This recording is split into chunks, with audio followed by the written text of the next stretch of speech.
예, 이 귀한 자리에 저같이 벼잘것없는 사람을 불러주셔서 교제할 수 있도록 기회를 주셔서 감사를 드립니다. 예, 순천에서 광주로 왔는데요. 시차 적응이 좀 필요하네요.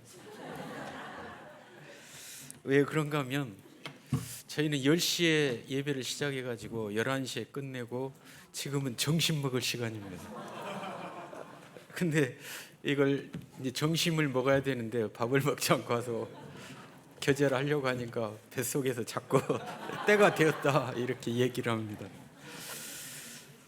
그리고 저희는 이제 피아노만 이렇게 치는데 여기는 밴드를 통해 가지고 찬송을 하니까 막 머릿속에 울리는 이런 느낌이 듭니다. 그러면서 시차가 좀 적응하는 게 필요하다 하는 생각이 들었습니다. 전에 여기에서 입당식을 하고 나서 오늘 처음 이제 왔는데요. 한번 와보고 싶었습니다. 이 집회 시간에. 왜 그런가 하면 우리가 시은자매하고 정은자매를 올려 보냈는데 도무지 내려올 생각을 안 하더라고요. 그래서 무엇인가 광주 동북에 좋은 것이 있는가 해가지고 한번 와보고 싶었습니다. 그런데 느낀 것이 순천교회는 50대에서 60대의 느낌이라면 여기는 20, 30대의 청년의 느낌, 이런 느낌이 듭니다. 생동감 있고 또 열정이 느껴졌습니다. 참 좋고요. 그리고 주님을 향해서 더 힘써 섬겨 나가는 이런 교회가 되었으면 좋겠습니다. 사도행전 10장 말씀 한번 보시겠습니다.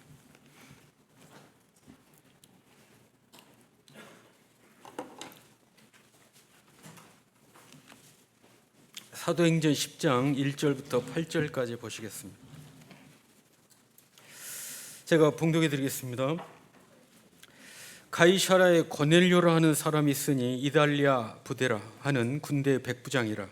그가 경건하여 온 집안과 더불어 하나님을 경외하며 백성을 많이 구제하고 하나님께 항상 기도하더니 하루는 제9시쯤 되어 환상 중에 밝히 봄에 하나님의 사자가 들어와 이르되 고넬료야 하니 고넬료가 주목하여 보고 두려워 이르되 주여 무슨 일이니까. 천사가 이르되 내 기도와 구제가 하나님 앞에 상달되어 기억하신 바가 되었으니 내가 지금 사람들을 욥바에 보내어 베드로라는 시몬을 청하라.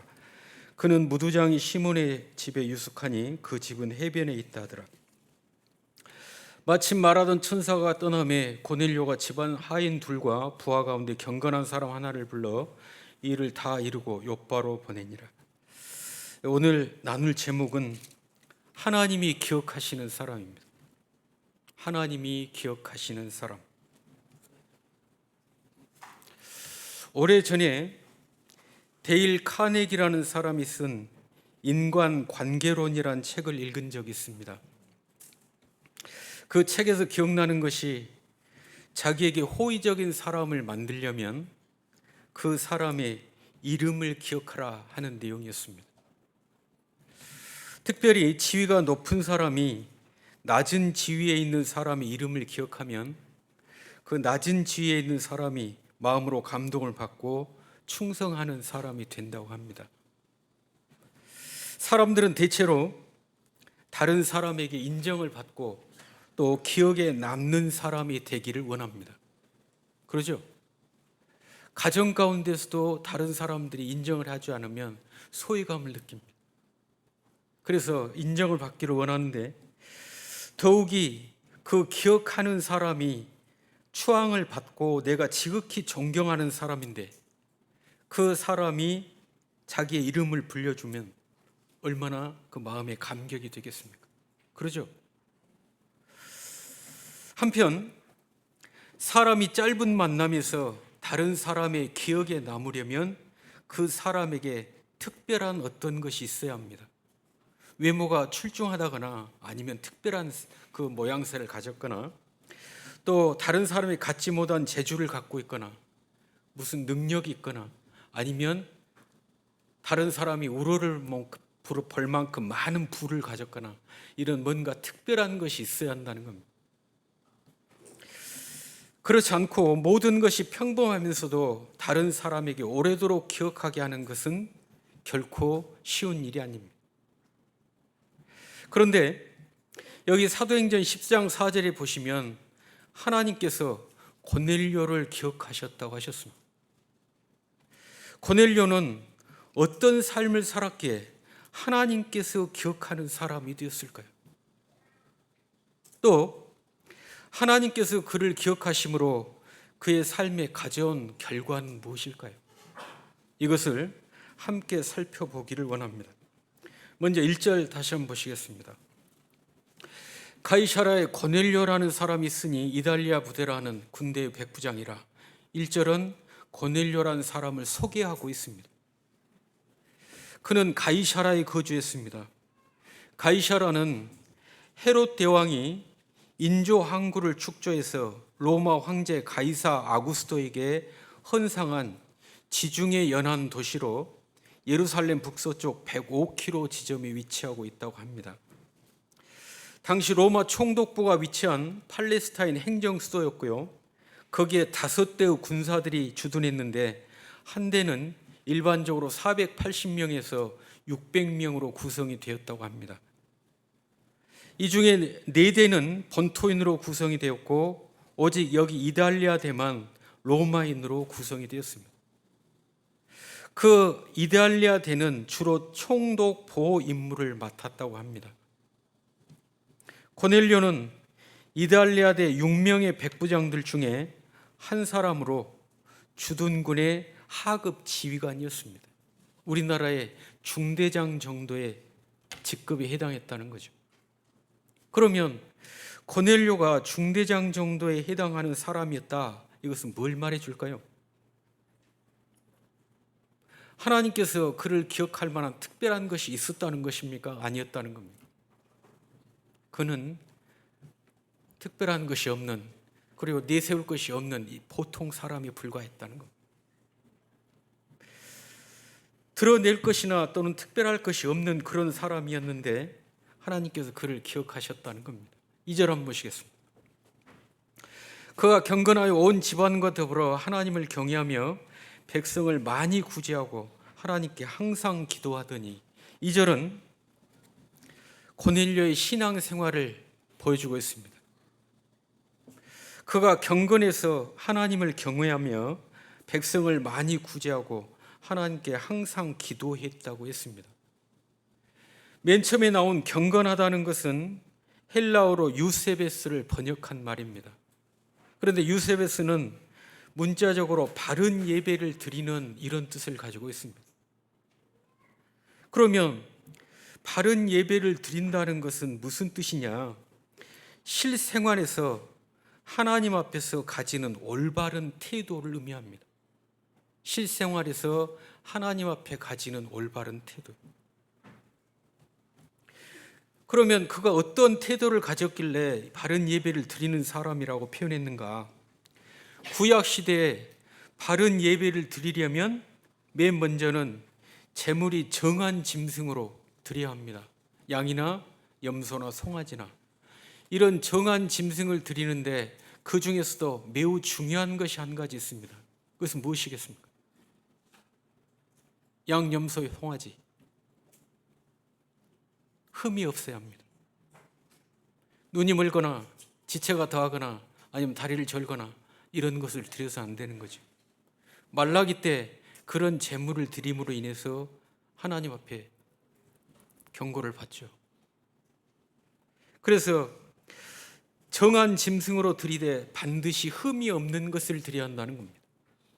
또 제사 드리는 제사장도 부정한 것이 없어야 합니다. 그래서 사전에 자기 부정을 제하는 의식을 갖고 그리고 손발을 씻고 이렇게 드리는 거죠. 제사 드리는 제물이 흠이 없을 뿐만 아니라 제사장도 부정한 것이 없어야 하고 또 제물을 드리는 것도 자기 뜻대로 드리는 것이 아니고 하나님의 뜻대로 드려야 합니다. 맨 먼저는 끌어와서 안수를 하고 그 다음에 잡고 각을 치고 씻어가지고 이렇게 드리는 거죠. 그가 경건하였다는 것은 순결하고 깨끗하게 살았다는 겁니다. 그리고 헌신된 마음으로 하나님께서 받으시기에 합당한 생활을 했다는 것입니다. 그렇다면 그가 어떻게 살았기에 하나님이 받으시기에 합당한 삶을 살았는가? 그 뒤에 세 가지가 나와 있습니다. 맨 먼저는 하나님을 경외했다고 했습니다. 이 경외하다를 국어 사전에 찾아보면 두려워하다, 떨다 이렇게, 성경적인 의미는 조금 더 다르게 쓰입니다. 성경에서 5가지 정조로 쓰이는데 맨 먼저는요, 거룩한 두려움입니다. 히브리어로는 이라 또는 헬라어로는 포보스 이런 말로 쓰이는데, 거룩한 두려움, 하나님의 장엄성과 거룩함에 대한 경외심을 나타낼 때 이 두려워 떤다는 경외함을 씁니다. 이것이 창세기 20장 11절이나 느헤미야 7장 2절, 또 시편 34편 11절, 로마서 3장 18절 이런 부분에서 이런 경외함을 뜻하는 단어로 쓰고 있습니다.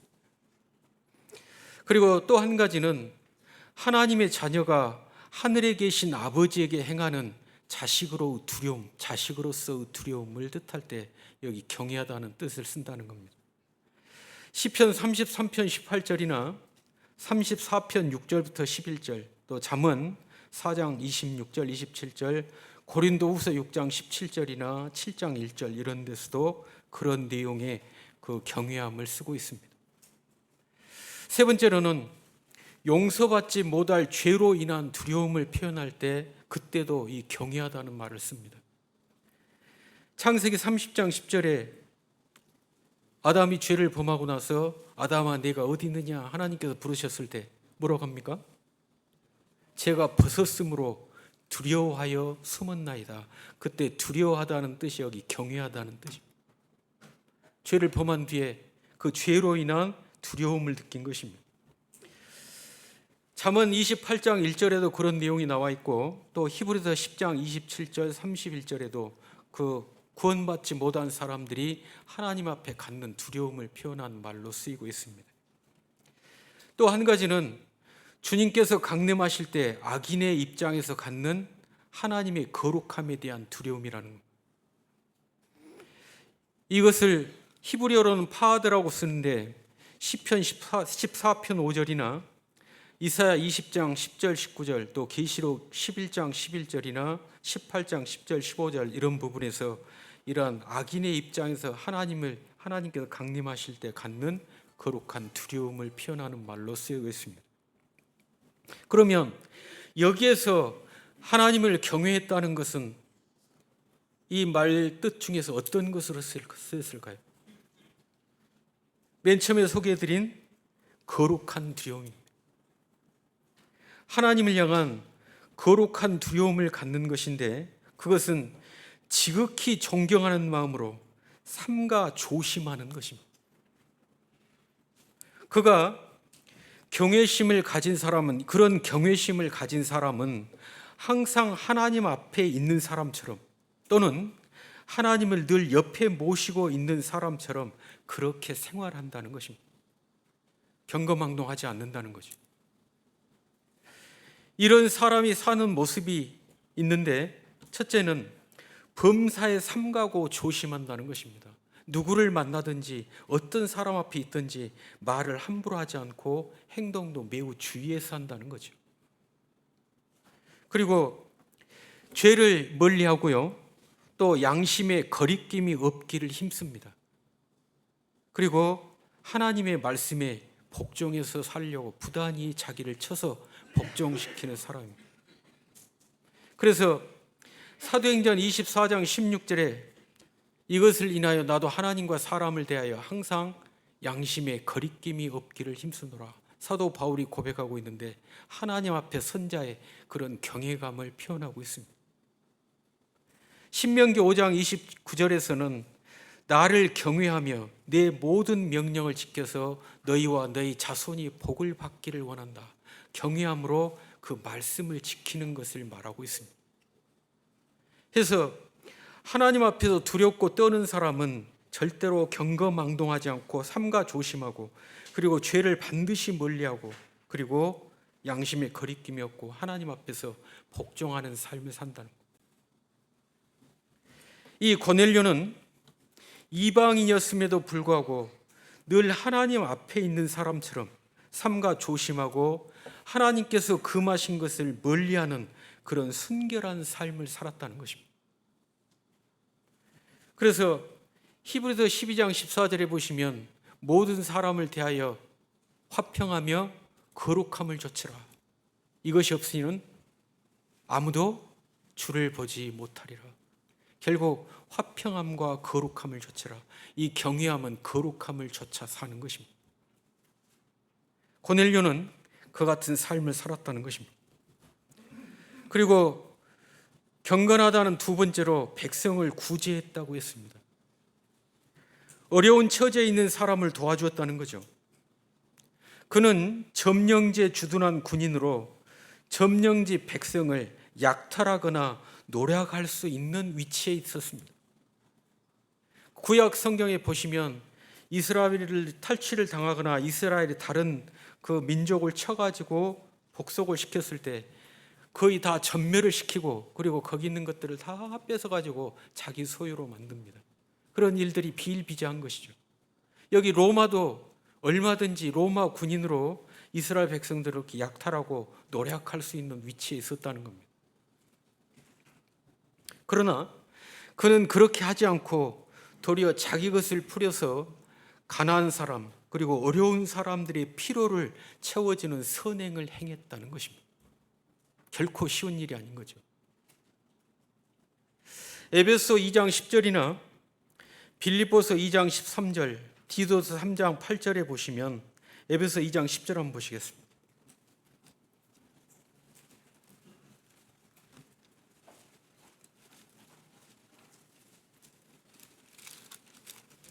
에베소서 2장 10절입니다. 같이 한번 읽어보시면 좋겠습니다. 시작. 우리는 그가 만드신 바라 그리스도 예수 안에서 선한 일을 위하여 지으심을 받은 자니 이는 하나님이 전에 예비하사 우리로 그 가운데서 행하게 하려 하심이니라. 뭐 하려고 우리를 구원하셨다고요? 선한 일을 행하도록. 선한 일을 위해서 지으셨고 그것을 행하도록 하시기 위해서 우리를 건지셨다는 겁니다. 그게 빌립보서 2장 13절이나 디도서 3장 8절에 비슷한 내용이 들어있습니다. 하나님께서 믿는 자들을 선한 일을 위해서 지으셨고 그 가운데 행하게 하려고 하나님께서 구원하셨다는 겁니다. 마태복음 28장 20절에서는 내가 너에게 분부한 모든 것을 가르쳐 지키게 하라. 가르치는 것으로 끝나지 않고 그것을 반드시 지키도록 하라는 것입니다.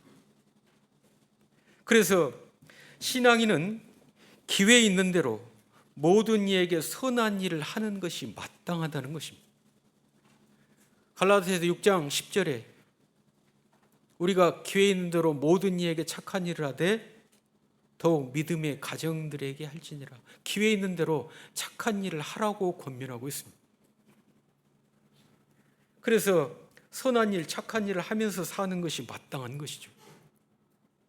그러면 선한 일은 무엇일까요? 디도서 3장 8절이나 14절에 보시면 사람들의 필요를 알고 그 필요를 채워주는 실천 행위를 선한 일이라고 적고 있습니다. 사람들의 필요를 알고 그 필요를 채워주는 행위입니다. 선한 일은 아름답고 사람들에게 유익할 뿐만 아니라 그리스도를 향한 넘치는 사랑을 드러내는 행위라고 가르치고 있습니다. 선한 일이 매우 큰 것일 수도 있고 또 지극히 작은 것일 수도 있고 또 물질적인 일일 수도 있고 영적인 일일 수도 있습니다.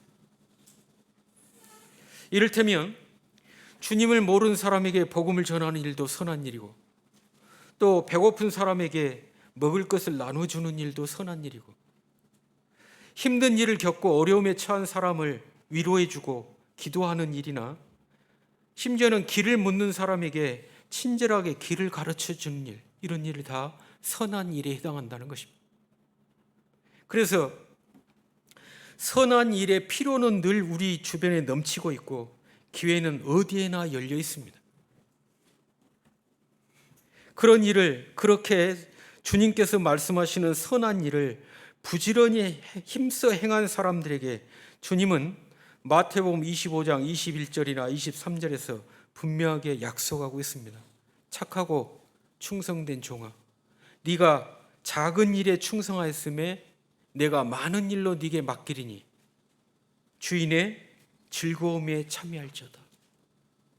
네가 작은 일에 충성해서 내가 많은 일로 네게 맡기겠는데 주인의 즐거움에 참여하라고 적고 있습니다. 그러면서 고린도전서 15장 58절에 그러므로 내 사랑하는 형제들아 경고하며 흔들리지 말며 항상 주의 일에 더욱 힘쓰는 자들이 되라. 이는 너희 수고가 주 안에서 헛되지 않은 줄을 알미니라. 그래서 그런 일에 힘쓰는 사람들이 수고가 절대로 헛되지 않는다고 우리에게 격려해 주고 계십니다. 백성을 구제하는 일, 고넬료는 이 선한 일에 힘썼다는 것입니다. 하나님을 경외하는 삶이 자기 언행을 삼가고 죄악을 멀리하는 등 자기를 제어하는 소극적인 신앙이라면 백성을 구제하는 일은 입으로만이 아닌 행동으로 또 은혜 받은 자로서 실제로 은혜를 베풀며 사는 적극적인 신앙생활을 하는 것을 말해줍니다.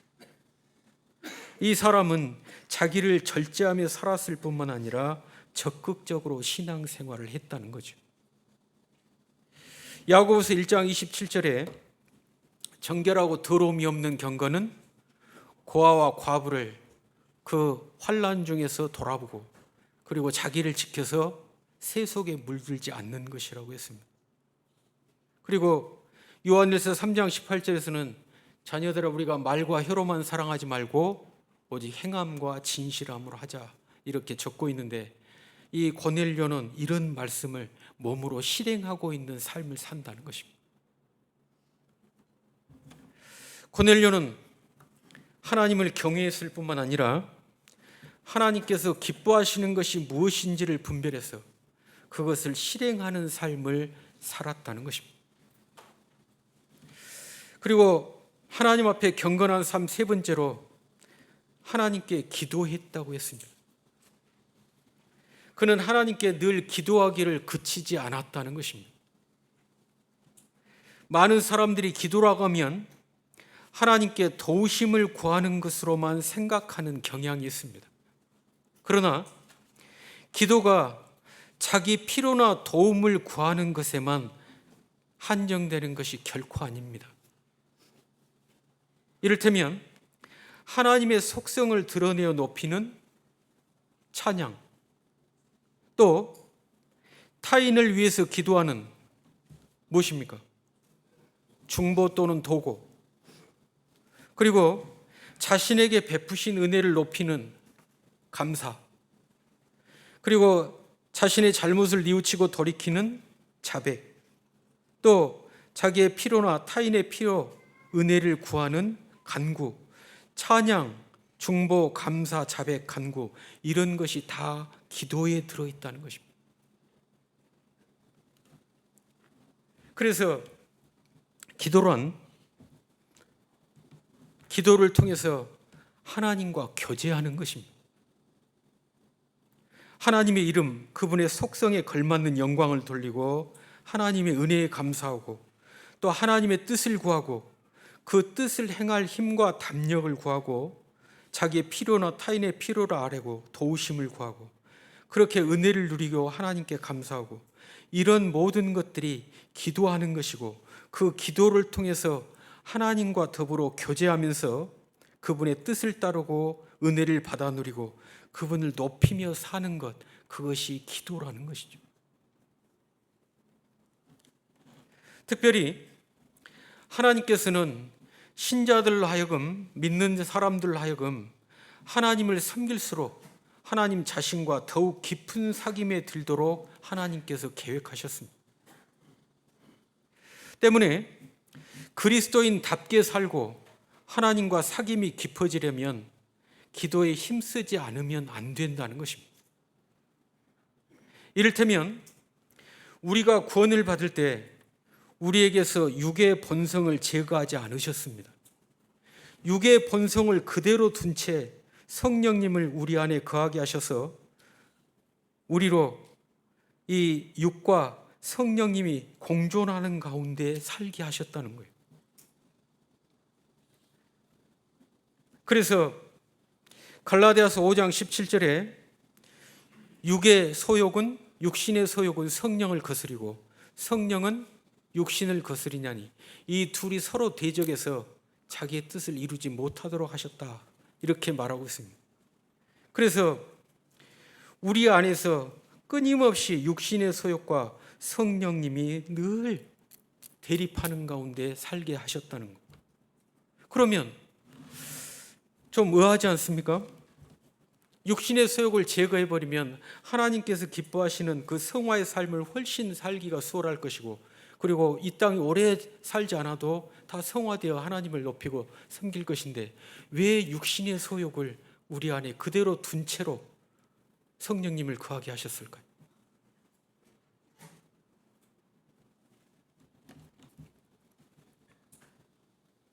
그것은 기도를 통해서 하나님과 더불어 교제하면서 그분의 뜻을 따르고 뜻을 듣고 따르면서 그분의 은혜를 받아 누리고 또 그분을 높이면서 살게 하신 것입니다.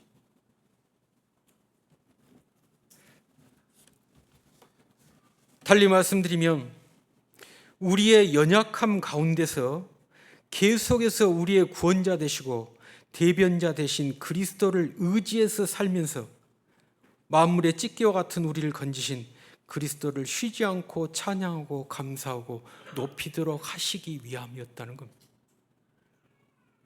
그러니까 우리 안에서 육신을 잠재우고 육신을 극복하고 이기려면 계속해서 하나님을 의지하고 견고히 그분을 바라고 구하고 따르지 않으면 이 육신의 소욕을 극복할 수 없다는 거예요. 그렇게 계속 하나님을 굳건히 의지하고 따르는 가운데서 하나님과 사귐이 깊어지고 그 깊어진 사귐 가운데서 하나님의 성품을 담고 하나님의 형상을 닮아서 사는 것입니다.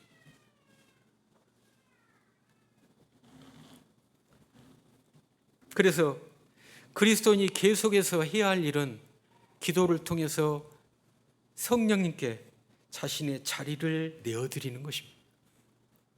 성령께서 우리의 삶을 통해 역사하시도록 계속해서 자기를 비워드리는 이 일을 기도를 통해서 해야 한다는 것입니다. 그러니 참된 신앙인으로 살려면 하나님께 기도하고 의지할 수밖에 없다는 것입니다. 고넬료는 그런 사실을 깨달았든지 또는 깨닫지 못했든지 하나님께 늘 기도하기를 힘쓰므로 하나님을 견고히 의지하는 그런 삶을 살았다는 것입니다. 정리해서 말씀드리면 고넬료는 이방인으로 하나님께 구원받지 못했는데도 구원받은 사람보다 더 구체적으로 하나님을 섬기는 생활을 했다는 것입니다. 먼저는 하나님을 경외했고 그래서 하나님 앞에 흠없이 살기를 늘 힘썼으며 하나님께서 기뻐하시는 것을 알고 그것을 행하는 이런 실천하는 신앙을 했다는 겁니다. 그리고 기도에서 하나님께 구하고 자신을 기꺼이 의탁하는 삶을 그치지 않았다는 것이죠. 신자가 신앙의 삶을 굳건하게 유지하고 계속해서 신앙의 삶이 성장해 가기 위해서는 일상의 삶에서 따라야 할 신앙의 원리들이 있습니다. 그런데 그런 원리를 고넬료는 분명하게 실행하는 삶을 살았다는 것입니다. 그러면 고넬료가 이렇게 경건한 삶을 산 그 결과는 무엇이었을까요? 사람의 눈으로는 특별한 것이 없는 이 사람을 하나님께서 기억하셨다는 겁니다. 그리고 이 사람에게 참된 복을 베풀어 주셨습니다. 그것은 구원의 은총을 받게 하셨고, 그리고 하나님과 영원히 함께하는 삶으로 그를 이끌어 들이셨다는 것입니다.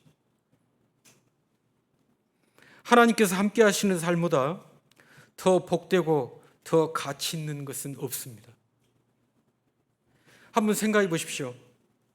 엄청난 부와 절대 권력을 가진 사람을 부모로 둔 자식은 세상을 살아가는데 어려움 될 것이 있을까요? 북한의 김주혜, 김정은의 딸이 있죠.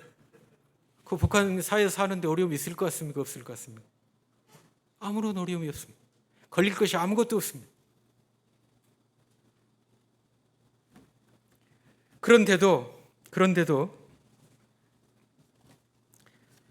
그 사람도 암살이나 질병이나 갑작스런 사고를 막을 수도 없고, 그리고 그 부모가 질병이나 사고나 이런 사고로 해서 지켜질 수 없다는 것입니다. 그렇지 않습니까? 또 엄청난 그 배경이 이 사람을 온전한 사람으로 만들어주지 못합니다. 그가 대단한 훌륭한 인격을 지녀서 북한 사람들이 다 존경하고 흠모에 맞지 않는 그런 사람으로 그 배경이 만들어주지 못한다는 것입니다. 그렇죠? 그런데 하나님은 세상 권력자와 비교할 수 없는 부, 권세, 능력을 가지고 계십니다. 그분은 모든 것을 가지고 계시고 모든 것을 주실 수 있으며 모든 것이 가능합니다. 심지어 24시간을 함께 하시며 보호하시고 인도하시고 또 우리에게 최선의 것을 주십니다. 뿐만 아니라 고귀한 품격을 지닌 자로 우리를 빚어가신다는 사실입니다. 역대상 29장 말씀 한번 보시죠. 역대상 29장 11절부터 13절 한번 보시겠습니다.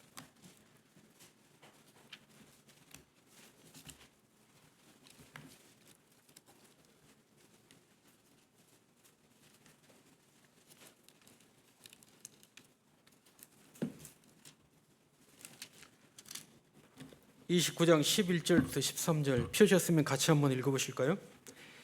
시작.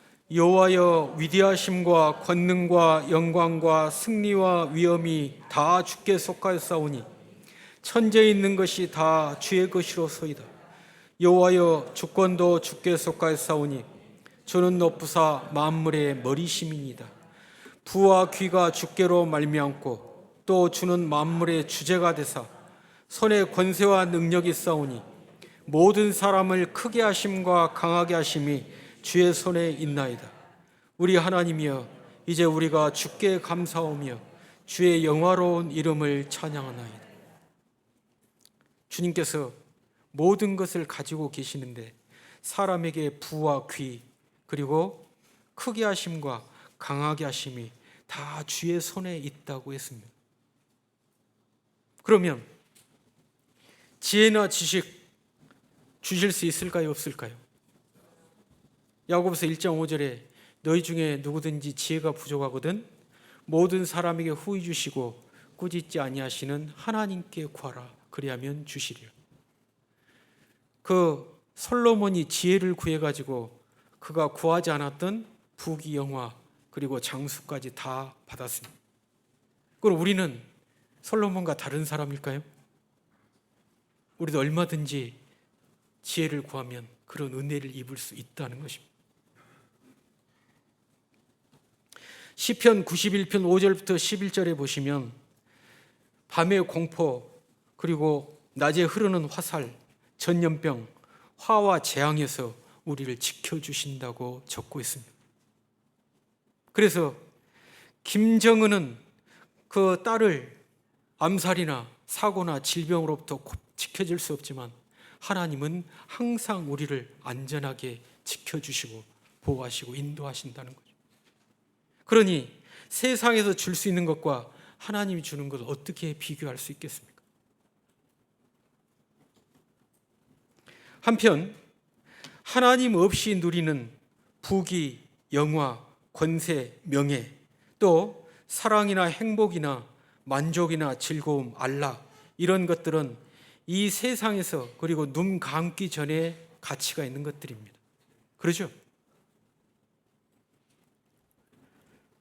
하지만 그것도 아침 안개같이 일시적인 것이고 하루아침에 뒤집어질 수 있다는 것입니다. 눈 감으면 끝납니다. 그런데 우리는 언제나 죽음을 이고 살고 있습니다. 언제 어느 때 문제가 닥칠 수 있는지 알 수 없는 것이죠. 그 모든 것은 바람을 잡으려는 것이고 헛될 뿐이라는 것입니다. 그러나 하나님 안에서 누리는 것은 영원하고 참되고 결코 빼앗길 수 없는 것들입니다. 때문에 시련이나 환난 중에도 즐거워할 수 있고, 그리고 연약을 자랑할 수도 있다는 것입니다. 다니엘서 12장 3절에 보시면 지혜 있는 자는 궁창의 빛과 같이 빛날 것이요 마른 사람을 옳은 대로 돌아오게 한 자는 별과 같이 영원토록 비치리라. 영원토록 비칩니다. 또 로마서 5장 3, 4절에서는 환난 중에도 즐거워하나니 환난은 인내를, 인내는 연단을, 연단은 소망을 이룬 자라. 그리고 야고보서 1장 2절에서는 너에게 시련이 언제 온전히 기쁘게 여기라. 시험이 오면 온전히 기쁘게 여기라고 했습니다. 그것이 나중에 완전함에 이르게 하기 때문에. 그리고 고린도후서 12장 10절에서 사도 바울은 약한 것들과 궁핍과 능욕과 궁핍과 고난과 그리고 권고, 핍박과 권고를 기뻐한다고 했습니다. 왜요? 내가 약할 그때에 곧 강함이라. 약한 그때에 강하다고 했습니다. 하나님께서는 고넬료를 자신과의 영원한 사귐 가운데로 이끌어 들이셨다는 것입니다. 그의 삶을 보고 그를 기억하셨다가 영원한 사귐 가운데로 이끌어 들이셨습니다. 그러면 하나님께서 어떤 사람을 기억하실 것 같습니까? 답은 이제 다 나왔습니다. 하나님의 사람, 그리스도인으로 구체적으로 사는 사람입니다. 하나님을 경외하여 하나님께서 금하신 것을 피하고 순전하게 깨끗하게 사는 사람, 죄 가운데 빠지지 않고 그분이 싫어하는 것을 싫어하고 미워하는 것을 미워하고 하나님이 기뻐하시는 것에 자신을 드리고 이렇게 순전하게 사는 사람.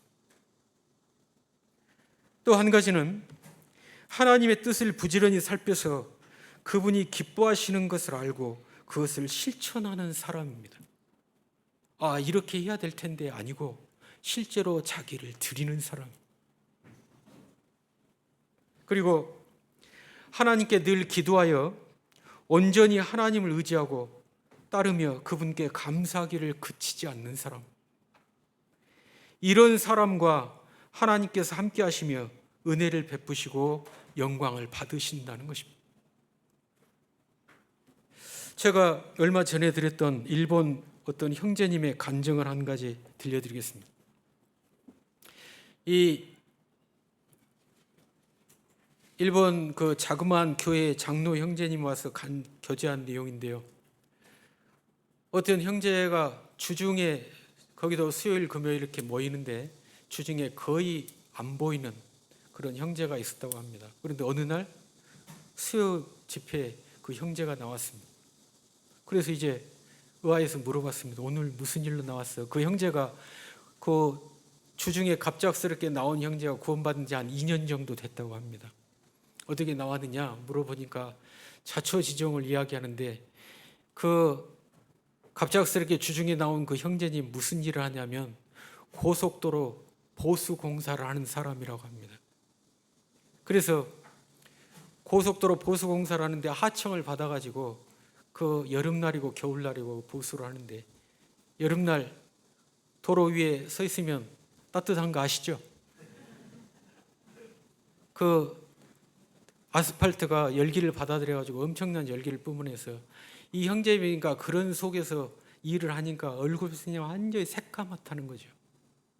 근데 그 형제님이 자기가 하청을 받아 그 일을 하는데 원청 회사에 이제 자기를 그리고 자기가 그 한 6, 7명 정도 인원을 데리고 하는 반장에 해당한다고 합니다. 그런데 그 원청 회사의 관리자가 수시로 나와가지고 점검을 하는데 엄청 갑질을 한다는 거예요. 그래가지고 전혀 문제가 없는데도 사소한 걸 꼬투리 잡아가지고 예를 들어서 아스팔트가 다 빤듯하게 깔아져야 되는데 하나가 이렇게 이제 안 눌리고 뭐 이렇게 떨어져 있는 게 있지 않습니까? 이런 것도 제대로 정리를 못한다고 계속 욕을 하고 뭐라고 하고 이렇게 하는 거죠. 그런데 이 형제님이 그 1m 87인가 되고 이렇게 덩치가 엄청 크고 좋다고 합니다. 그런데 자기 직원 하나가 그 야쿠자에게 무슨 이렇게 문제가 돼가지고 사무실로 끌려 들어간 일이 있었다는 거죠. 근데 이 형제님이 맨몸으로 자기가 가서 건져 나오겠다고 해가지고 그 야쿠자 사무실을 들어갔다는 겁니다. 그런데 그 야쿠자들이 서 있으면서 저 다 무기를 들고 들어오면 죽인다고 이렇게 서 있는 겁니다. 그런데 거기에 맨몸으로 들어갔어요. 그러니까 거기에 리더격 되는 사람이 앉아보라고 하고 네가 사내다운 용기 때문에 얘를 문제 삼지 않고 풀어주겠다 해가지고 풀어줬다는 거예요. 그래서 그 완력도 있고 그 몸도 아주 좋고 운동도 잘하고 이 원청 회사의 관리자에게 자기가 이렇게 눌려가지고 살 이유가 아무것도 없다는 거예요. 그런데 이 사람이 너무나 계속 핍박을 해요. 여차하면 그냥 사소한 것으로 그것도 그치지 않고 그 다음 날도 이야기 몇 번을 너무나 괴롭게 하니까 그 밑에 같이 일하는 직원들이 형님 손 한번 봐불든지 뭘 어떻게 좀 합시다.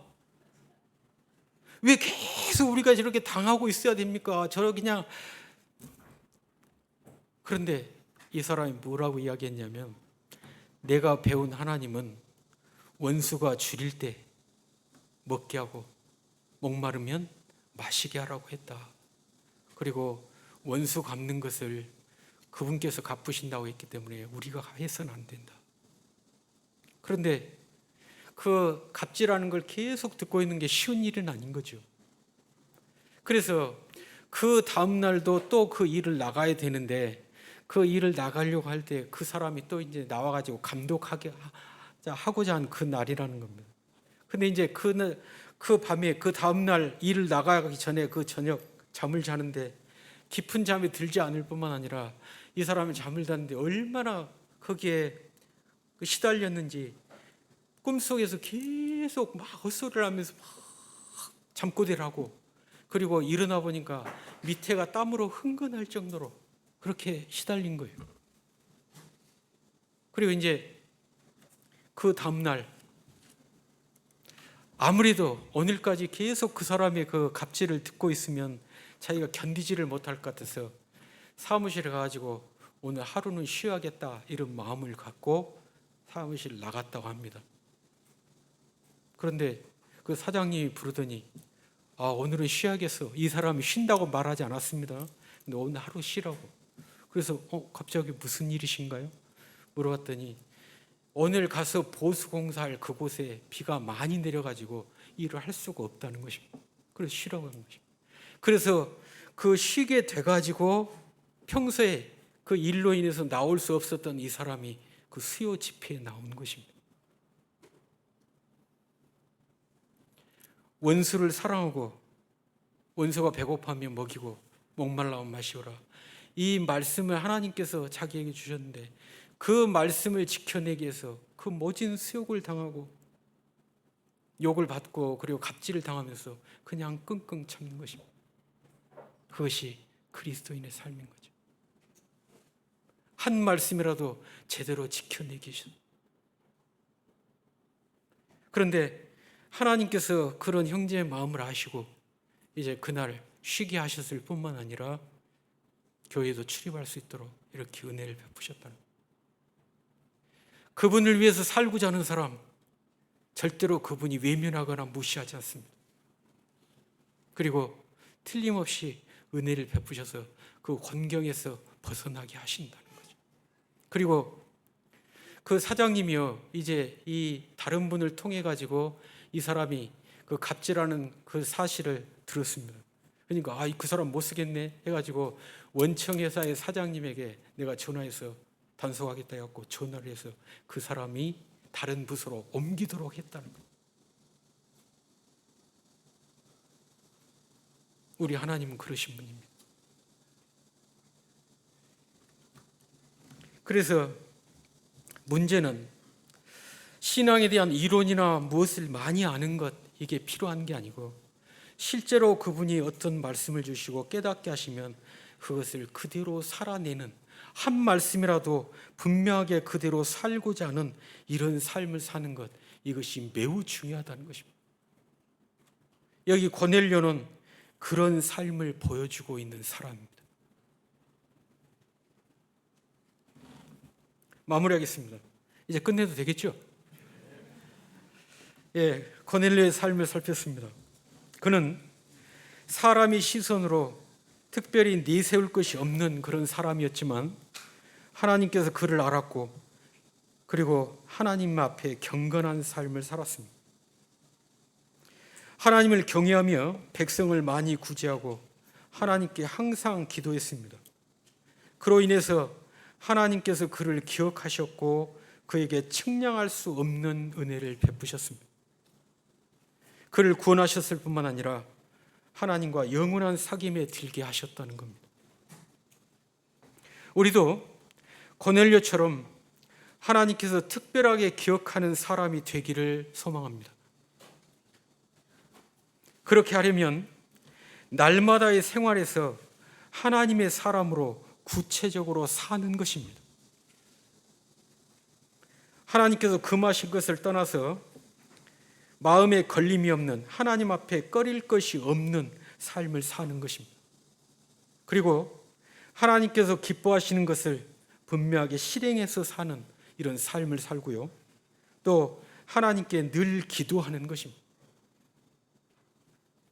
하나님께서 그렇게 사는 사람을 기뻐하시고 자신을 나타내시고 그리고 깊은 사귐 가운데로 이끌어 가실 것입니다.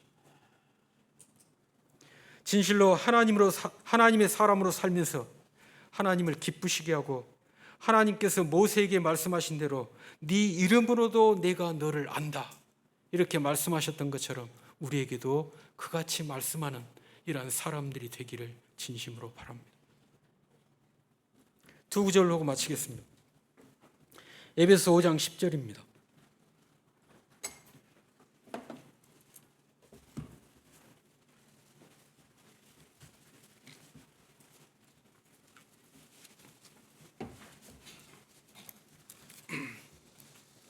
에베소서 5장 10절요. 같이 한번 읽어보시면 좋겠습니다. 시작. 주를 기쁘시게 할 것이 무엇인가 시험하여 보라.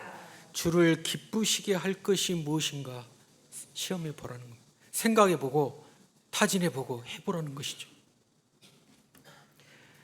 계시록 3장 8절 말씀입니다. 요한 계시록 3장 8절입니다.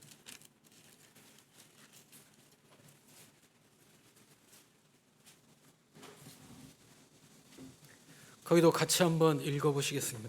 요한계시록 3장 8절 시작.